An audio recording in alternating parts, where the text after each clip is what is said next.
आपका अपने YouTube channel math base 21 पर हार्दिक स्वागत है। मैं राजवीर सिंह। आज मैं फिर आपके लिए प्रतिशत के बहुत ही महत्वपूर्ण क्वेश्चन लेकर आया हूँ। और हाँ, बच्चों की भी बहुत मांग थी कि प्रतिशत और लाभ हानि लेकर आइए, तो मैं आज प्रतिशत लेकर आया हूँ आपके लिए।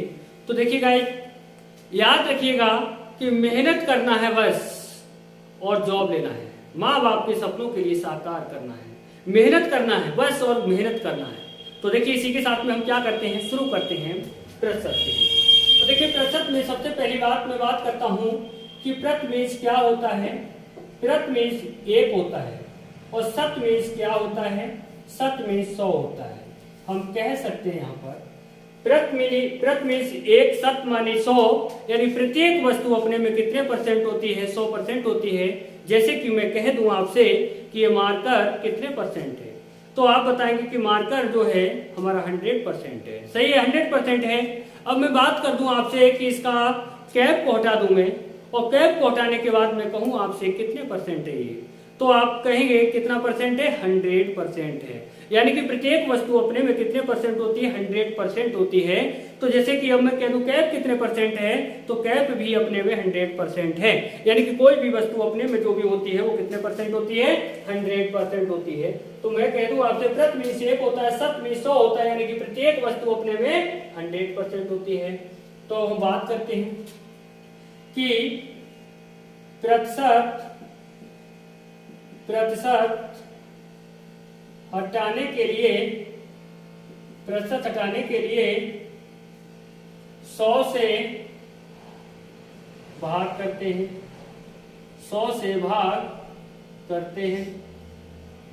तो ध्यान दीजिए, जैसे मैं कह दूं आपसे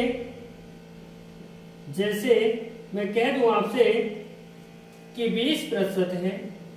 कितना प्रतिशत है, 20% है। अब 20% के लिए हमें क्या करना है, इसका प्रतिशत हटाना है। तो मैंने क्या बताया आपके लिए कि आपके लिए 100 से भाग देना है, कब, जब प्रतिशत हटाना है। तो प्रतिशत देखिए मैं बता दूं आपके लिए, गुणा का विपरीत क्या होता है, भाग होता है। भाग का विपरीत क्या होता है, गुणा होता है। ये एक दूसरे के विपरीत होते हैं। अगर मान लीजिए इसमें प्रतिशत हटाने के लिए क्या हो रहा है, भाग हो रहा है, और प्रतिशत लगाने की अगर मैं बात कर देता हूं तो ठीक इसका विपरीत हो जाएगा, यानी कि गुणा हो जाएगा। तो देखिए अब हम इसी की बात करते हैं कि प्रतिशत हटाने के लिए क्या करना होता है, 100 से भाग करना होता है। तो देखिए 20 और प्रतिशत को हटाएंगे, यहाँ से प्रतिशत को हटाएंगे तो बटे में कितना आ जाएगा, 100 आ जाएगा। 20 एकम 20, 20 पंजे 100 हो जाता है, यानी 1/5 हो जाएगा आपका। मान लीजिए मैं कह दूं आपसे 30%। अब 30% की मैं बात कर लूं आपसे, तो आप क्या करेंगे, यहाँ पर 30 और प्रतिशत हटाएंगे तो बटे 100 हो जाएगा, यानी कि 0 से 0 कट हो जाएगा और आपका मान आ जाएगा 3/10। अगर मैं आपसे कह देता हूं कि 40% है, अब इससे प्रतिशत को हमें हटाना है, तो हम क्या करेंगे, 40/प्रतिशत हटाएंगे तो क्या करेंगे, 100 से भाग देंगे, 100 से भाग देंगे। देखो 0 से 0 कट हो गया, 2 दूनी 4 हो गया, 2 पंजे 10 हो गया, तो हमारा मान कितना आ गया, 2/5 आ गया। तो मुझे लगता है कि आपको अच्छी तरह से समझ में आया होगा कि प्रतिशत हटाने के लिए हमें 100 से भाग करना होता है। प्रतिशत हटाने के लिए क्या करना होता है, 100 से भाग करना होता है। अब बात करते हैं हम प्रतिशत लगाने के लिए। अगर हमें प्रतिशत लगाना हो तो देखिए बात करते हैं कि प्रतिशत लगाने के लिए 100 से गुणा करते हैं। क्या करते हैं, 100 से गुणा करते हैं। जैसे कि मैंने अभी थोड़ी देर पहले बताया था आपके लिए कि प्रतिशत हटाना है तो भाग करना है, प्रतिशत लगाना है 100 से गुणा करना है। यानी कि हटाना है तो भाग करना है 100 से, और लगाना है तो 100 से गुणा करना है। क्यों, मैंने कहा था कि ये दोनों एक दूसरे के विपरीत कार्य करते हैं, तो विपरीत होते हैं ना। तो देखिए बात करते हैं हम प्रतिशत लगाने के लिए। अगर मान लीजिए मैं कह देता हूं कि 1/2, अब 1/2 के लिए प्रतिशत में चेंज करना है, प्रतिशत में बदलना है, तो हम क्या करेंगे, 1/2 गुणा 100 प्रतिशत में चेंज हो गया, यानी कि 2 पंजे 10, कितना आ गया आपका 50% आ गया। अगर हम बात कर लेते हैं कि 1/5 को प्रतिशत में बदलिए तो 1/5 गुणा क्या करेंगे 100, यानी कि आप कह सकते हैं यहाँ पर कोई भी संख्या होती है, कोई भी संख्या है तो आपको प्रतिशत में अगर बदलना है 100 से गुणा करना होगा। कितने से गुणा करना है? 100 से गुणा करना है। तो देखिएगा 5 से भाग दीजिए, 5 दूनी 10, 0, कितना आ गया आपका 20% आ गया। मान लीजिए आपके लिए 1/6 के लिए प्रतिशत में बदलना है तो 1/6 गुणा 100%। देखिए 2 3 6 हो जाता है, 2 पंजे 10 हो जाता है, 3 से भाग देना है। और देखिए 3 एक 3 हो गया, 3 एक 3, 3 6 18, कितना आ गया 16। यहाँ से बचा कितना 2, जो बचा है वो यहाँ लिख दीजिए, जिससे भाग दिया लास्ट में, किससे भाग दिया है 3 से भाग दिया है तो 3 यहाँ लिख दीजिए। 16 से 2/3% हो गया। तो मैं आशा करता हूं कि आप लोगों के लिए बेसिक कॉन्सेप्ट बहुत ही अच्छी तरीके से समझ में आया होगा। तो देखिए प्रतिशत लगाने के लिए भी समझ में आ गया, क्या करना होता है गुणा करना होता है। अगर प्रतिशत हटाना है तो क्या करना होता है 100 से भाग करना होता है। तो इन चीजों को नहीं भूलना है। अगर हम छोटी छोटी कमियों को अगर छोड़ देते हैं और डायरेक्ट बड़े बड़े क्वेश्चनों को करना चाहते हैं, भैया कभी नहीं होगा, ये अपने दिल और दिमाग से निकाल दीजिएगा। तो मेरे कहने का तात्पर्य यह है कि बेसिक कॉन्सेप्ट के लिए पहले मजबूत बनाइए, उसके बाद में बड़े बड़े क्वेश्चनों को कर पाएंगे। जब तक बेसिक कॉन्सेप्ट अच्छा नहीं है तब तक आप अपने दिमाग से निकाल दीजिए कि हम क्वेश्चनों के लिए सही से नहीं कर सकते हैं और न ही समझ सकते हैं। तो देखिए जॉब लेने के लिए आपको करना क्या है मेहनत, और जब तक आप मेहनत नहीं करेंगे तब तक कुछ भी नहीं होगा। तो देखिए अब जैसे मान लीजिए मैं बात कर लेता हूं कि 600 का 20% कितना होगा। जैसे छोटे छोटे क्वेश्चनों के बारे में बात कर लेते हैं, जैसे कह देते हैं 600 का 20% कितना होगा। 600 का 20% कितना होगा। तो देखिए का अर्थ क्या होता है, का अर्थ होता है गुणा। और देखिए 600 गुणा 20%, प्रतिशत हटाते हैं तो क्या करते हैं, जैसे कि मैंने अभी आपको बताया था प्रतिशत हटाना है तो 100 से भाग करना है। तो 100 से भाग करेंगे, 100 से भाग करेंगे। देखिए 2 0 से 2 0 कट हो जाते हैं और ये होगा 6 दूनी 12 यानी 120। हम कह सकते हैं हमारा उत्तर हो गया, यानी कि 600 का 20% कितना होगा 120 होगा। 600 का 20% 120 होगा। अब जैसे मान लीजिए नेक्स्ट क्वेश्चन में हमसे कह दिया जाता है 6 रुपए का, हमसे कह दिया जाता है कि 6 रुपए का कितना प्रतिशत, 6 रुपए का कितना प्रतिशत 120 पैसा होगा, 120 पैसा होगा। तो देखिए हमें क्या करना है इस टाइप के क्वेश्चनों में, इस टाइप के क्वेश्चनों में हमेशा याद रखिएगा मैथ का नियम हमेशा रहा है, मैथ का नियम ये रहा है कि जब तक हम सजातीय नहीं बनाएंगे तब तक हम क्वेश्चन के लिए सही से सॉल्व नहीं कर सकते।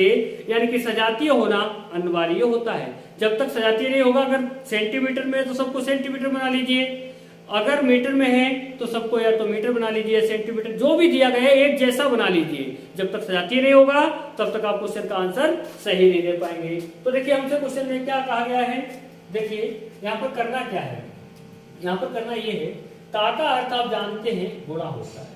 अब उसने कहा 600 रुपए का कितना प्रतिशत। अब कितना प्रतिशत है भैया, कितना प्रतिशत हमें तो पता नहीं है।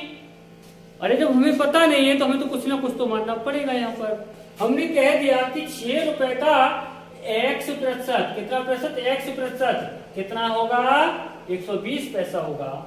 सबसे पहला काम क्या होगा, सजातीय बनाएंगे। आप जानते हैं ये पैसे में है, ये रुपए में है। अब देखिए या तो इनके लिए रुपए में बदल लो या इनके लिए पैसों में बदल लो, तो जो आपको सरल लगे उसमें आप बदल सकते हैं। तो देखिए हमें करना क्या है, अब देखिए कहा गया है 6 रुपए, कितने रुपए 6 रुपए। अब आप जानते हैं कि 1 रुपए में 100 पैसे होते हैं। अब 1 रुपए में 100 पैसे होते हैं तो 6 रुपए में कितने हो गए 600 पैसे हो गए। अब ये पैसे में चेंज हो गया, 600 पैसे। का अर्थ कितना गुणा होता है, कितना है x%। अब प्रतिशत हटाएंगे तो बटे में क्या आ जाएगा, 100 आ जाएगा। अब कितना होगा, 120 पैसा होगा। जो होगा वो बराबर में लिखा जाएगा, कितना, 120 पैसे। बहुत अच्छे से समझ में आएगा, आपके चिंता करने की आवश्यकता नहीं है बिल्कुल भी। तो देखिए 2 जीरो से 2 जीरो कट हो गया। अब 6 गुणा x बचा, बराबर कितना, 120 है। अब 6 गुणा में है यहाँ पर, तो इधर जाएगा तो कैसे जाएगा, बटे में जाएगा। तो यहीं से कट कर दो, क्यों लाइन बनाओगे, 6 का 6 दूनी 12 है, यानी कि x बराबर कितना आ गया हमारा, 20% हो जाता है। बस यही हमारा उत्तर हो जाता है। तो देखिए अब हम बात करते हैं अगले क्वेश्चन की। अगले क्वेश्चन में क्या करना है ये देखते हैं। तो देखिए सबसे पहली बात ये है कि कोई भी एग्जाम पे करने से पहले आपके लिए अच्छे से पढ़ना होगा। और अच्छे से पढ़ने का तात्पर्य केवल यही होगा कि आप लोग बेसिक कॉन्सेप्ट के लिए बहुत अच्छे तरीके से तैयार कर लें। तो हम देखते हैं कि हमारा अगला क्वेश्चन क्या आता है। अगला क्वेश्चन हमारा ये आता है, देखिए भाई अगले क्वेश्चन में हमसे कहा गया है यदि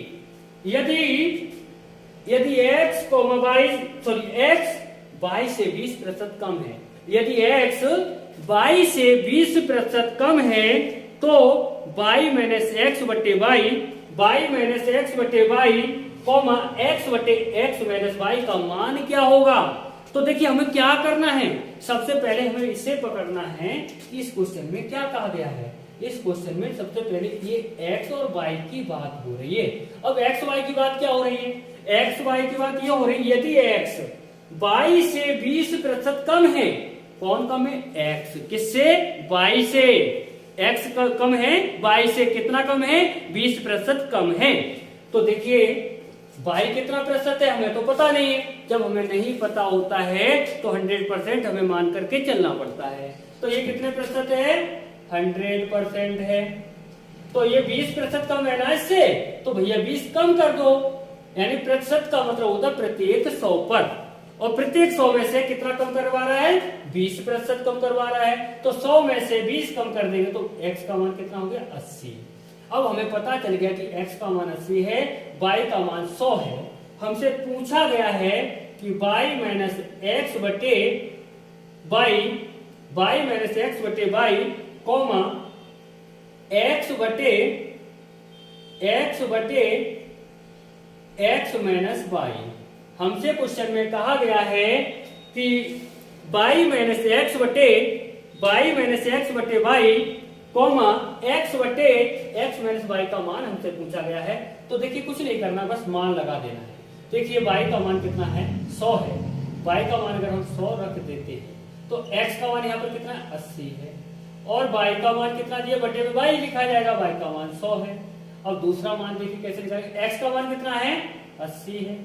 x का मान 80 है बटे x माइनस y, x का मान 80 है माइनस y का मान 100 है। ये दिया गया है हमारे लिए। अब क्या करना है, 100 में से 80 घटाएंगे तो कितना बचेगा, 20 बचेगा। ये लाइनें जो 2 लाइन हमने बढ़ाई हैं ये केवल और केवल आपको समझाने के लिए, वैसे इनकी कोई भी आवश्यकता नहीं। यदि आपके समझ में आ जाएगा तो इन चीजों को लिखने की कोई भी आवश्यकता नहीं होगी। तो देखिए 20 बचेगा, और 20 बटे कितना है, ये 100 है, और कॉमा ये कितना है, 80 बटे 80 में प्लस का है, 100 माइनस का है, तो माइनस का कितना बचेगा, 20 बचेगा। तो 20 चौक 80 हो गया, और 20 एकम 20, 20 पंजे 100 हो गया। हमारा मान हो जाता है 1/5 कॉमा 4 माइनस का 4। ये हमारा ऑप्शन हो जाता है, ये हमारा ऑप्शन हो जाता है पहला। यानी कि हमारे लिए पहले ऑप्शन में दिया गया है, क्या दिया गया है, 1/5 कॉमा माइनस 4। तो ये हमारा क्वेश्चन का आंसर हो जाता है। अगले क्वेश्चन को हम देखते हैं। तो देखिए अगले क्वेश्चन में क्या कहा गया है, अगले क्वेश्चन में हमसे कहा गया है यदि x का 8%, यदि x का 8%, तो देखिए हमें क्या करना है, यदि x काटा मतलब क्या होता है, गुणा होता है। देखिए काटा मतलब क्या होगा, गुणा होगा, यानी कि x का 8%। तो प्रतिशत हटाते हैं तो भैया क्या करते हैं, जैसे कि मैं बेसिक कॉन्सेप्ट में आपको बता चुका हूं कि जब प्रतिशत हटाएंगे तो 100 से भाग करते हैं। तो हम क्या करेंगे, यहाँ पर 100 से भाग करेंगे। फिर कह रहा है y के 4% के समान, y के 4%। तो बाई लिख लीजिए, बाई के 4 प्रतिशत हटाएंगे, 4 का जब प्रतिशत हटाएंगे तो बटे कितना हो जाएगा, 100 हो जाएगा। और ये कैसे हैं कि समान हो, मतलब समान का मतलब ये बराबर हो। कैसे हो, बराबर हो। तो देखिए ये गुणा है, ये भी गुणा है। अब ये दोनों गुणा में है तो ये 100 से 100 कट हो जाएंगे। ये क्या हो जाएंगे, आपस में दोनों कट हो जाते। अब देखिए 4 एकम 4 हो गया, 4 दूनी 8 हो गया। अब x बराबर निकाल के देख लीजिए, x बराबर क्या हो जाएगा हमारा, बाई बटे 2 हो जाएगा। कितना हो जाएगा, बाई बटे 2 हो जाएगा। अब देखिए हमें करना क्या है, हमसे पूछा गया है तो देखिए यहाँ पर हमसे क्या कहा गया है, हमसे पूछा गया है तो x का 20% समान है। तो हम यहाँ पर लिख सकते हैं x का कितना प्रतिशत, 20%। किसके समान है, बाई बटे 2 के 20% के, यानी कि 20 बटे प्रतिशत हटाएंगे तो कितना आ जाएगा, 100 आ जाएगा। 2 से हम इसे कट करेंगे, 2 एकम 2 हो जाएगा। सही है, 10 बटे 100 हो जाएगा। अगर हम प्रतिशत में बात करते हैं, तो यहाँ पर क्या करेंगे, 100 से गुणा करेंगे प्रतिशत में निकालने के लिए। तो ये 100 से 100 ये कट हो जाएगा। तो ये क्या हो गया, बाई के 10% के समान हो गया। और हमारा ऑप्शन हो जाएगा इसमें भी पहला ही ऑप्शन क्लियर होगा। तो पहला ही ऑप्शन हमारा हो जाता है, यानी बाई के 10% हमारा उत्तर हो जाता है ये। तो देखिए अगले क्वेश्चन की अगर हम बात करते हैं तो देखिए अगले क्वेश्चन में हमसे क्या कहा गया है, अगले क्वेश्चन में हमसे कहा गया है एक विद्यार्थी ने किसी संख्या को 5/3 से गुणा करने के स्थान पर, मतलब मान लीजिए मैंने ही आपसे कहा, मैंने ये कहा कि भैया आप एक काम करिए, कोई संख्या है, ये संख्या है, इस संख्या में 5/3 से गुणा कर दीजिए। अब आपने क्या किया, 5/3 से गुणा नहीं किया, आपने थोड़ी गलती कर दी। गलती क्या कर दी, 3/5 से गुणा कर दिया। तो देखिए हम बड़े शॉर्ट तरीके से करेंगे हम इसके लिए, यानी कि गुणा करना था 5/3 से, और गुणा किससे कर दिया, 3/5 से गुणा कर दिया। क्या कर दिया, 3/5 से गुणा कर दिया। आपको करना ये है, अब इन दोनों का डिफरेंस क्या है, इन दोनों का डिफरेंस क्या है। डिफरेंस का मतलब होता है अंतर। जैसे कि मैं इधर समझा देता हूं आपके लिए, जैसे कहा गया 5/3 माइनस 3/5। हमेशा याद रखेंगे आप कि डिफरेंस कभी भी माइनस में नहीं आता है, यानी कि अंतर जो भी होता है कभी माइनस में नहीं आता है। तो आप इनका अंतर देखिए कितना हो जाएगा, इनका एलसीएम हो गया 15, इनका एलसीएम 15 हो जाता है, और इसकी गुणा इधर कर देंगे, इसकी गुणा इधर कर देंगे, यानी कि 25 हो गया, ये 25 हो गया, और 3 किया 9 हो गया। तो 25 में से 9 माइनस करेंगे, कितना बचेगा, 16। अंतर आ जाता है, इनका डिफरेंस जो भी आता है वो कितना आता है, 16/15 आ जाता है। अब क्या करना है, ये अंतर आया किस पर है, यानी कि 5/3 पर आया है। यानी सही संख्या क्या थी, 5/3 से गुणा करना था, लेकिन ये गलती हमने ये की है, तो गलती वाला नहीं लेना है, हमें क्या लेना है, जिससे गुणा करनी थी वो लेना है 5/3। और प्रतिशत में चेंज करने के लिए क्या करते हैं हम, मैं सिखा चुका हूं, प्रतिशत में चेंज करने के लिए यानी कि बदलने के लिए हमें 100 से गुणा करना होता है। तो देखिए 100 से हमने गुणा किया, प्रतिशत में चेंज हुआ। हमेशा याद रखिए, बच्चे इसमें भी कंफ्यूजन में रहते हैं कि अब क्या करें। देखो यहाँ पर क्या करें हम, तो याद रखिए, याद ये रखना है कि ये वाला पद इसकी गुणा में जाता है, और सबसे बटे वाला, सबसे नीचे वाला पद जो होता है वो बिल्कुल शीर्ष पर जाता है, टॉप पर पहुंचता है, यानी ऊपर पहुंचता है। तो ये क्या हो जाएगा आपका, ये हो जाएगा आपका 16 गुणा, ये 3 ऊपर पहुंच जाएगा गुणा में, बटे में है हमारा 15, गुणा कितना है हमारा 5, और प्रतिशत में चेंज करने के लिए हमने क्या किया था, 100 से गुणा किया था। तो देखिए क्या करेंगे, 5 चौक 20, सॉरी 5 दूनी 10, 10 है, 100 है ना, तो 5 दूनी 10, कितना आ गया हमारा, 20 आ गया। 3 पंजे 15, 5 आ गया। तो देखिए 5 चौक 20, कितना हो गया ये, 16 चौक 64%। उसने क्या पूछा हमसे, पर्टिकुलर में त्रुटि प्रतिशत कितना है, तो त्रुटि कितनी है 64% है। कितने प्रतिशत है 64% है। तो आपको ज्यादा लॉन्ग नहीं करना, अगर समझ में आ रहा है तो आप ऐसे क्वेश्चनों के लिए सेकंडों में कर सकते हैं और ऐसे ही क्वेश्चन एग्जाम में अधिकांश पूछे जाते हैं। तो देख लीजिए, अगर चाहें तो स्क्रीनशॉट ले सकते हैं और बात करते हैं उसके बाद में हम अगले क्वेश्चन की। अगले क्वेश्चन की हम बात करते हैं। अगले क्वेश्चन में हमसे क्या कहा गया है, अगले क्वेश्चन में कहा गया है कि सी की आय बी की आय से 20% अधिक है। तो मैं चाहता हूं इसके लिए अनुपात में करना, और शायद आपके लिए भी मैं आशा करता हूं कि ये तरीका आपके लिए भी बहुत अच्छा लगेगा और बड़ी आसानी से इसका आंसर निकाल सकते हैं। नहीं मानेंगे हम 100 के लिए, नहीं मानेंगे 125 के लिए, हम डायरेक्ट इसका आंसर निकाल सकते हैं। कैसे? देखिए, क्वेश्चन में हमसे बात कर रहा है, क्वेश्चन में कह रहा है हमसे कि सी की आय, जो सी है उसकी आय, सी की आय बी की आय से, सी की आय अनुपात में निकाल लेते हैं। सी की आय बी की आय से, सी की आय बी की आय से 20% अधिक है। अब यहां पर सोचने वाली बात यह है किसकी आय अधिक है और किसकी कम है। यानी उसे कह रहा है कि सी की आय बी की आय से 20% अधिक है, यानी कि सी की अधिक है और ये कितनी है बी की पता नहीं है, तो आप 100 मान सकते हैं। तो इसकी कितनी है 120 है। चेंज कर लिए, देखिए 0 से 0 कट हो जाता है और 2 पंजे 10 हो जाता है, 2 छक 12 हो जाता है। बी का मान 5 हो गया, सी का 6 हो गया।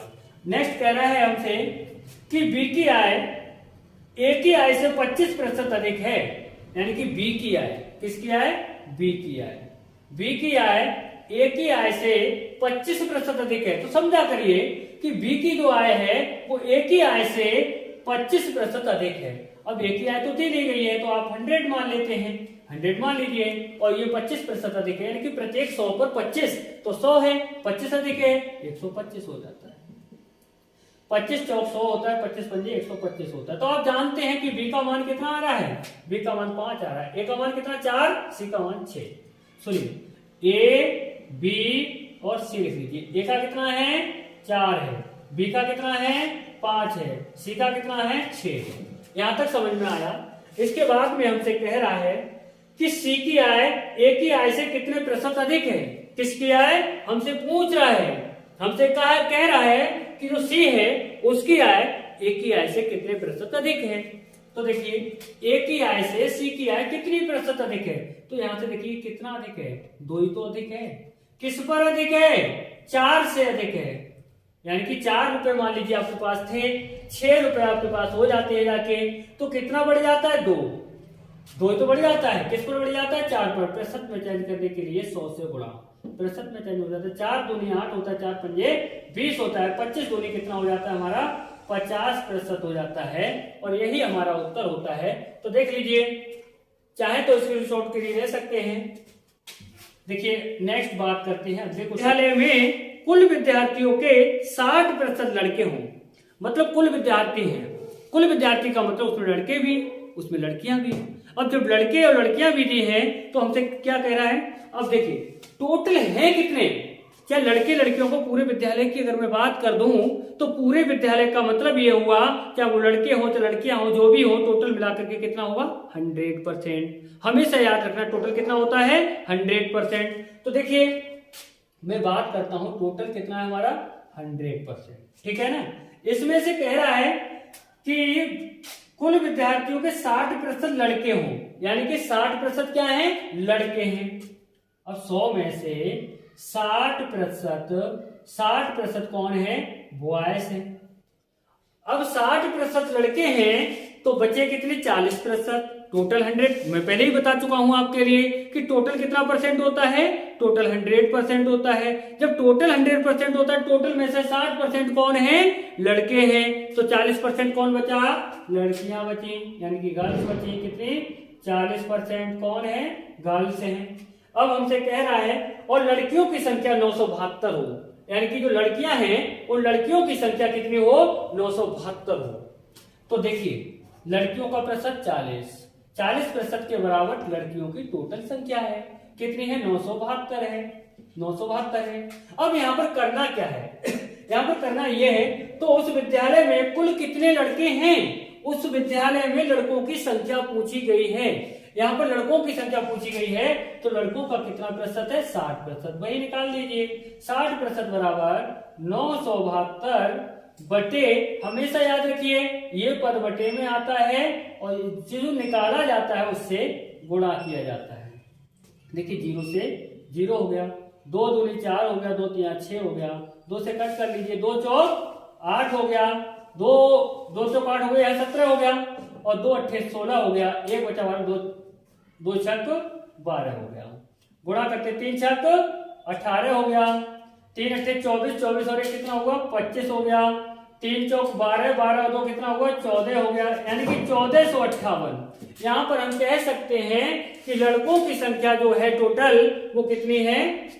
1458 है। यही आपका उत्तर हो जाता है। यहाँ पर एक बात और कर सकता था, वो आपसे कह सकता था कि टोटल संख्या कितनी है।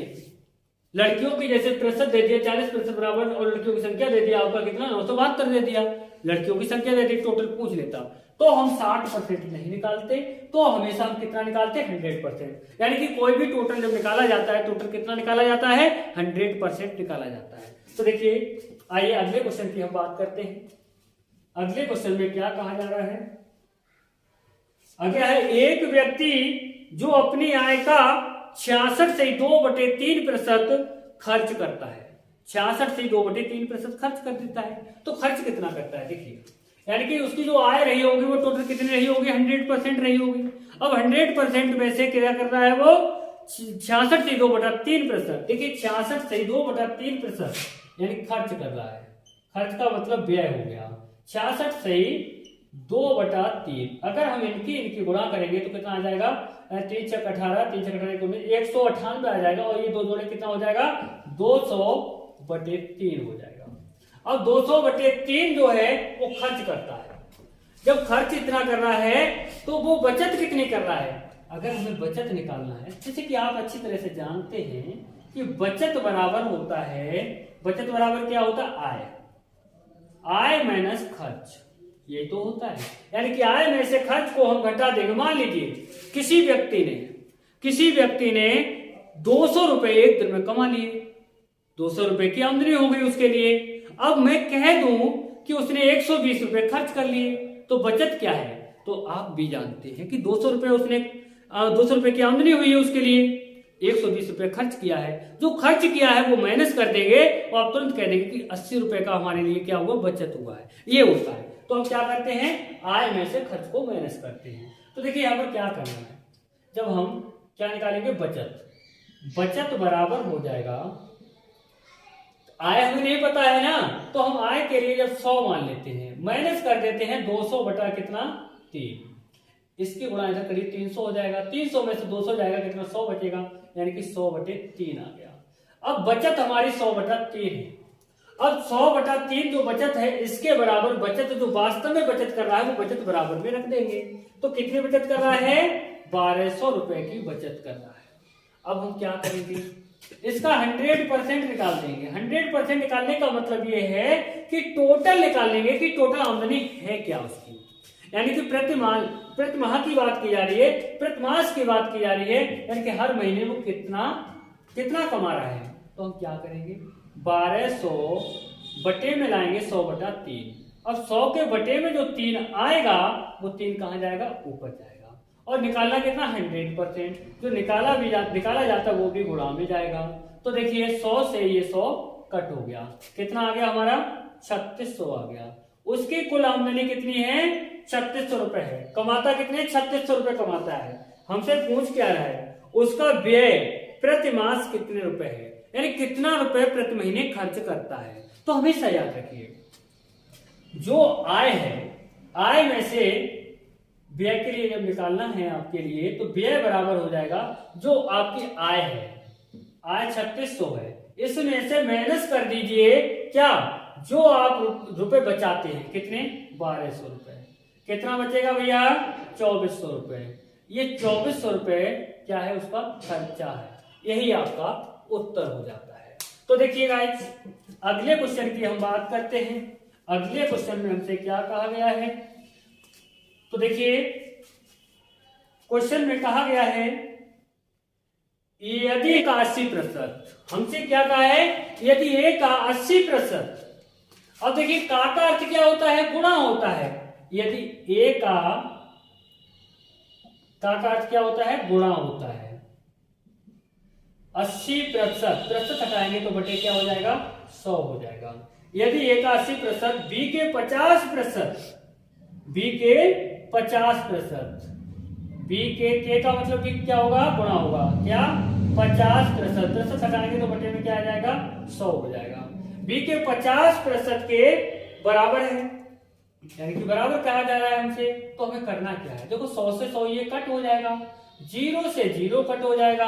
हम b का मान निकाल लेते हैं। b का मान कैसे निकालेंगे, देखो b अगर यही रहने देंगे तो बराबर में ये 5 बटे में पहुंच जाएगा, यानी कि a गुणा 8 बटे कितना हो जाएगा, 5 हो जाएगा। तो देखिए 5 से अगर भाग देते तो 5 एकड़ 5 हो जाता है, यहां से कितना बचता है, 3 बचता है, 30 हो जाएगा, 5 छक 30 हो जाएगा। यानी कि b के बराबर हम कह सकते हैं कि b के बराबर 1.6, यानी कि हम लिख सकते हैं a गुणा 1.6। अब हमसे कहा गया है कि b बराबर a का x%, a का x% कितना होगा, तो a का x%, ये a का x% मतलब गुणा कर दीजिए 100 से, प्रतिशत में चेंज हो जाएगा। अगर देखिए 1.6 की गुणा अगर हम 100 से करते हैं तो ये आएगा 1600। एक अंक के बाद दशमलव में दशमलव लगा देंगे, कितना हो जाएगा भैया, a का 160। यहां पर हमारा उत्तर हो जाएगा 160, यही हमारा उत्तर हो जाएगा। तो देखिए गाइस, आज के लिए मैं इतने ही क्वेश्चन दूंगा और नेक्स्ट में आप लोगों से मैं क्षमा प्रार्थी हूं कि आप लोगों के लिए लगातार वीडियो नहीं दे सका, तो नेक्स्ट टाइम मैं आप लोगों के लिए लगातार वीडियो दूंगा और आशा करता हूं कि मेरी वीडियो आपके लिए बहुत अच्छी और बहुत ही पसंद आएगी। और पसंद आए वीडियो हमारी तो लाइक, कमेंट, शेयर और सब्सक्राइब अवश्य करें। जय हिंद, जय भारत।